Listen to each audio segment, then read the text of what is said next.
Hello, Chapter 13, a subject for a composition. Ralph was a hero in the mouse hole that night. His admiring relatives gathered around, begging to hear the story of his adventures. Ralph could not help bragging a little as he told the story of his travels, beginning with the search of the second floor rooms, skipping to the part about the teacher trapping him under a drinking glass, and ending with Keith taking the aspirin and finally falling asleep. But are you sure it really was an aspirin tablet? Ralph's mother could always find something to worry about. Are you sure it wasn't some other kind of pill? Keith put it on the bedside table and refused to take it until his mother saw it, explained Ralph. At first, his mother and father got pretty excited and thought he was out of his mind from the fever when he started telling them there was an aspirin on the table. Then they saw the pill and could tell from the letters on it that it really was an aspirin. They decided the night clerk must have found it and brought it up. They thought the windows rattled so much they did not hear his knock.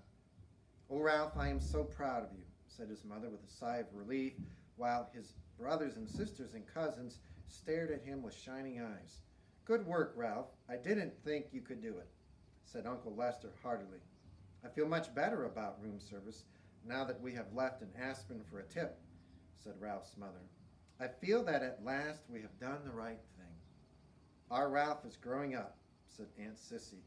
"Yes, Ralph is growing up," agreed his mother with a sad note in her voice. "It's hard to believe. It seems only yesterday that he was a tiny pink mouse without any hair." Naturally, this embarrassed Ralph. But now that his mother had finally admitted he was growing up, he decided to make the most of this moment. "Now, can I go down to the first floor by myself?" he asked eagerly. "We'll see," said his mother, looking worried once more. "Nonsense," said Uncle Lester. "Of course he may go. Ralph has shown that he can be a very responsible mouse." "I guess you're right," agreed Ralph's mother nervously. "Oh boy," exclaimed Ralph. "Tell us again how you climbed down the vine and the owl nearly got you," begged a cousin. "No, tell us again how the ambulance got stuck in the crack," said another. "No, tell the part about how you got the dog to bark," pleaded a third. The only flaw in the evening for Ralph was the fact that he had not found the motorcycle on his travels through the hotel. Keith slept soundly, and the next morning, although he still had a temperature, Ralph was pleased to see he was feeling much better. "Do you hurt any place?" Miss Gridley asked him, after she had given her son an aspirin brought by the milkman. "Is your throat sore? Does your stomach ache?" Keith shook his head. "I just feel sort of tired." "He's going to be all right. He must have picked up a bug someplace," said Miss Gridley to her husband. "A day in bed with plenty of fluids, and he'll be on his feet again." Mr. Gridley nodded. "Do you feel like eating any breakfast?" he asked Keith. "We can order something for you from room service." Keith brightened. "Can I really have something sent up from room service?" he asked. And when his father assured him he could, he slumped back into the pillow. "But I'm not hungry." "Some orange juice would be good for you," suggested his mother. "All right," agreed Keith, and then added, as if he suddenly had an inspiration, "and bacon and toast and jelly." "Your appetite seems to have come back in a hurry," remarked Mr. Gridley, as he picked up the telephone and asked to be connected with room service to order. He thought breakfast for his son. As soon as the adults had gone, Ralph popped out into the room. "Hi," said Keith. "Thanks a lot for the aspirin. It really helped." "That's all right," answered Ralph modestly. "Where did you find it, Keith?" Was curious to know. "Under a dresser down on the first floor." "The first floor?" Keith could not believe it. "How did you manage to get it up here?" Once more Ralph told the story of his night's adventure, skipping the part about the drinking glass, but making it sound as if he had narrowly escaped the horny talons of the owl as he traveled down the vine. "Golly," Keith was amazed at Ralph's story. "You know what? You're a pretty smart mouse, and a brave one, too." "It was nothing," said Ralph in an offhand manner. "Nothing? It was plenty. You risked your life." The boy's admiration and gratitude made Ralph feel even prouder of what he had done. I parked your ambulance out in the hall, he said, wanting Keith to know how responsible he was. Your folks will probably see it and bring it in when they come back. That reminds me, you didn't happen to see my motorcycle anyplace, did you? Keith's question was unexpected. Well, no, I didn't. Ralph suddenly felt less proud of himself. But I didn't have much time to look. Yeah, I know, Keith was sympathetic. I just wondered. A knock at the door sent Ralph scurrying to the knothole. Come in, called Keith. Matt entered with a tray. Here you are, and here is your ambulance. I found it out in the hall, he said as he set the tray across Keith's knees. Sorry to see you're under the weather. Thank you, I'll be all right. Keith handed Matt a coin his father had left for a tip. And thanks for bringing in my ambulance. Matt pocketed the coin. Thank you, he said. And by the way, this doesn't happen to be yours, does it? He pulled a little motorcycle out of his pocket. Ralph was so excited he almost fell out of the knothole. Hey, Keith sat up straight, rocking the orange juice on his tray. It sure is. Where did you find it? In a hamper of linen that had been chewed by mice, or by a mouse. It fell out when the housekeeper was showing us the damage that had been done. I picked it up before anyone noticed it. Gee, thanks. Thanks a lot. Keith accepted the motorcycle and set it on his tray. It's my favorite. I didn't like losing it. I wondered how it got into that hamper of linen, mused Matt. Keith grinned but said nothing. Old Matt rubbed his chin and stared at the ceiling. I don't suppose a certain irresponsible mouse happened to ride it into a pile of sheets and pillowcases and get tangled up and dumped into the hamper. Keith tried not to laugh. I don't know any irresponsible mice, he said. Only one responsible mouse. Say, how did you guess? There isn't much around this hotel that escapes my attention, said Matt. I saw that mouse out in the hallway with a little motorcycle. I imagine he's a regular speed demon. Ralph could no longer stay out of the conversation. I'm fast, but I'm careful. I haven't had an accident yet, he boasted, and added hastily, recalling his fall into the wastebasket. At least not since I learned to ride the motorcycle. If there was anything I can't stand, it's a cheeky mouse, remarked Matt good-naturedly. What do you call getting tangled up in a lot of linen? What I mean is, I didn't crack up in the motorcycle, said Ralph with dignity. He's not cheeky, defended Keith. He's brave. You aren't going to tell the management about him, are you? What's the use, said Matt. If they get rid of these mice, more will move in. Anyway, he's a cute little fellow. It cheers me up just to think of him tearing around on a little motorcycle. If only I could, thought Ralph. There followed an unusually pleasant day for the mice. Keith stuffed the bacon and toast and jelly through the knothole. The mice feasted on bacon and jelly before ants could get at them and stored the toast against the rapidly approaching time when Keith must leave the hotel. They slept all morning while Keith alternated, napped, and played with his cars. For lunch, they enjoyed peanut butter sandwiches again. Ralph did not sleep well that afternoon. He found himself thinking of the tantalizing glimpse he had had of the ground floor and of all the opportunities it offered mice.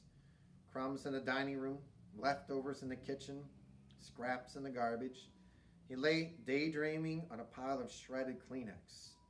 He could see himself on the first floor, pilfering crumbs in the dining room at night after the guests were in bed. And from the dining room, he would go to the kitchen, right past the night clerk, who was sure to be asleep. If only he could make the trip on the motorcycle. The thought of the motorcycle put an end to Ralph's daydream and made sleep impossible. After tossing about on his bed of Kleenex, he got up and poked his head out of the knothole. Keith was awake, lying back on the pillows with his cards beside him. He smiled wanly at Ralph. How are you feeling? Asked Ralph. Sort of tired, answered Keith. Ralph climbed through the hole. Where are your folks? They went off for a little while. They'll be back, I suppose, to take a nap. I'm supposed to take a nap. Are you going to? Asked Ralph. I'd rather talk to you. Keith leaned over and set the motorcycle on the floor. Want to ride it? He asked. Do I want to ride it? Ralph could scarcely believe he had heard correctly. You mean you'll let me? After the way I lost it for you? You proved you could be responsible when you brought me the aspirin, explained Keith. You're more grown up. Thanks, said Ralph modestly. I guess mice must grow up faster than boys. Keith sounded as though he longed to grow as rapidly as a mouse. You grow a little bit every day, Ralph said, as he removed his crash helmet from its hiding place behind the curtain. I guess you're right, agreed Keith. My dad measures me every 6 months against the door jamb of the kitchen back in Ohio. And each mark he makes, it's higher than the last, but I never feel myself growing. You wait long enough and you'll be all a grown-up. Ralph felt as if he had said something very wise, and he slipped the rubber band on his crash helmet around his whiskers. I guess so.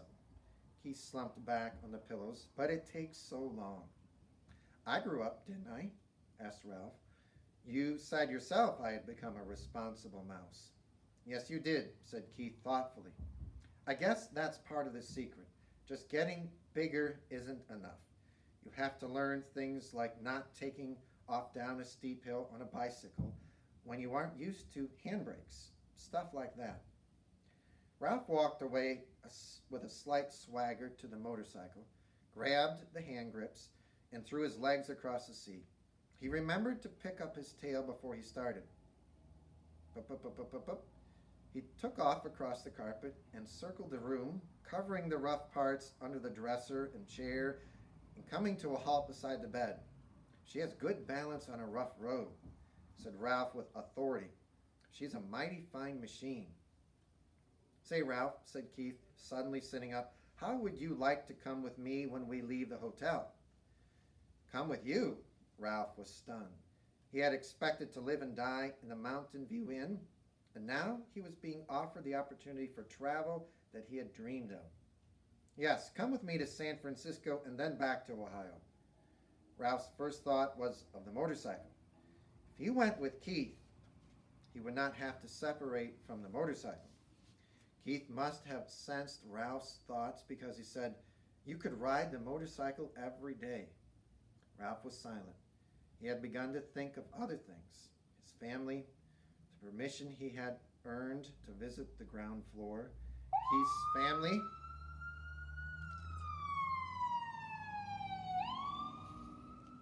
and how they might feel about a mouse. Come on, Ralph, said Keith. You could travel in my pocket. Your mother doesn't care for mice, Ralph pointed out. Not running around loose, agreed Keith. But she let me keep a couple of white mice once.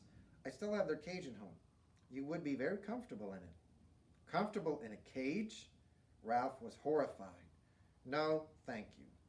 Come on. Would you like to be shut up in a cage? Demanded Ralph. Well, no, but neither would I, said Ralph. Especially now that I can finally go to the ground floor. In his disappointment, Keith slumped back on the pillows once more. I guess I knew you really wouldn't want to come, he said. I understand. I sure hate to see this motorcycle leave, said Ralph, and added hastily, and you too, of course. The boy and the mouse were silent. Both were thinking of their wishes and their regrets that their wishes could not come true. Keith rolled over on his side and propped up his head on his fist. Would you like to keep the motorcycle? He asked. Keep it? Me? Sure, said Keith. I can save up my allowance and buy you another one when we get back to Ohio. You really mean it? Ralph could scarcely contain his excitement. Keep it for my very own? Of course. How come? Ralph wanted to know. I just like to think of you riding it, said Keith. You know, if you grew up enough to be trusted with a mouse-sized motorcycle, maybe someday I could earn a big one. The excitement drained out of Ralph. I can't. I don't have any place to keep it. It's too big to go through the knothole. And I couldn't hide it behind the curtain forever because I've heard that after Labor Day, when there aren't so many tourists, they take the curtains down to be cleaned. That is a problem, agreed Keith. There must be some place in a big hotel like this where you could keep a motorcycle. Ralph sat on the motorcycle thinking as hard as he could. In the closet? He couldn't get it out when the door was closed. Under the bed? Eventually it would be found. How about downstairs? Suggested Keith. I could carry it down for you before we leave. There must be a good hiding place down there someplace. There's that big old clock my ancestor ran up, said Ralph thoughtfully. Nobody ever cleans under it, but frankly, I don't care to have it striking over my head. He thought a while. How about that big television set in the lobby? He asked. That noise shouldn't bother you because you would only go under it at night when everyone was asleep. Yes, Ralph was excited. That's a perfect garage. I saw it when I got the aspirin. The legs are just high enough for the motorcycle, but not quite high enough for a vacuum cleaner attachment. Then it's settled, said Keith. And then, rather sternly, Ralph thought, but first you must ask your mother. Ralph dismounted and ran to the knothole. He was gone several minutes before he returned to announce in triumph, she says I can keep the motorcycle if I promise to drive it carefully and wear my crash helmet every single time I ride it. Swell. Keith was just as excited as Ralph. When we check out, I'll hide it for you while my folks are busy paying the bill. I can't thank you enough. Ralph fastened his crash helmet once more. I never thought I would have a motorcycle of my very own. Keith lay back on the pillow and smiled at the mouse mounting the motorcycle. It will be fun thinking of you riding that big old lobby when I'm back in Ohio this winter going to school. And when the teacher asks us to write a composition about our summer vacation, I can write about meeting a brave mouse named Ralph who rode a little motorcycle.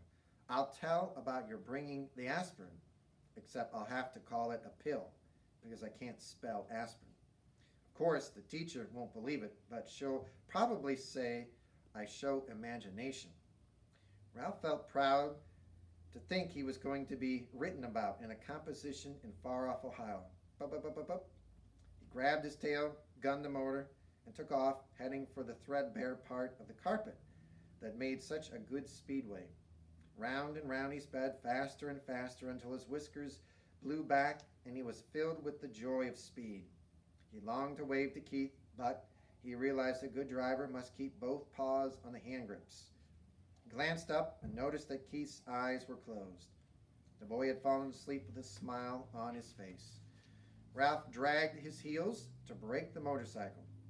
Quietly he parked it beside the bed, and quietly he removed his crash helmet and hid it behind the curtain.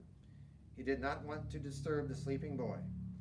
Ralph could wait to ride the motorcycle. It was his to keep. The end.